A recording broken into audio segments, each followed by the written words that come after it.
সবাই টাইম না আমার বাইক করে অনেক বাইক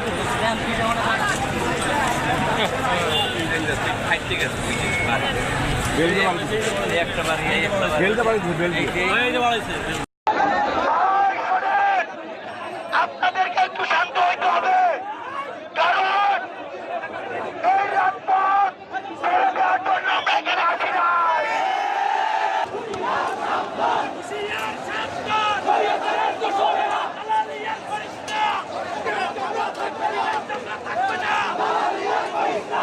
এখানে যেটা হয়েছে সেটা হলো এই আনসাররা এই 5 তারিখের দেশ নতুনভাবে স্বাধীনের পরে ফ্যাসিস্টের পতনের পরে এই যে ফ্যাসিস্টের দোসরেরা আর বিভিন্ন রূপে বিভিন্ন জায়গায় অস্থির করার চেষ্টা করছে, তারই ধারাবাহিকতায় এই আনসার এই সচিবালয় ঘেরাও করছিল।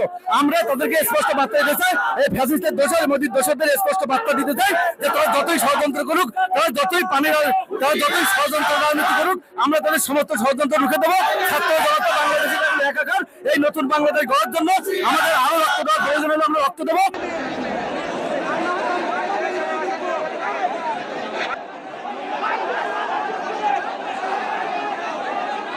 এই ক্লান্তির সময়, এই দুর্যোগের সময় আনসারের পাশে থেকে সহযোগিতা করবে, তা না করে ওরা আপনাদের ডিজিটি পদত্যাগ চাই এই মুহূর্তে আমরা। এবং ওরা দুপুর 12টার থেকে এই এলাকা পুরো জ্যামজাট করে আমাদের ট্রেনের গাড়িগুলো আটকাই দিয়েছে। আমরা সারাদিন অক্লান্ত পরিশ্রম করে এই টিএসসি থেকে সবকিছু ইয়ে করে আনসারের ডিজি অবিলম্বে আমরা পদত্যাগ চাই।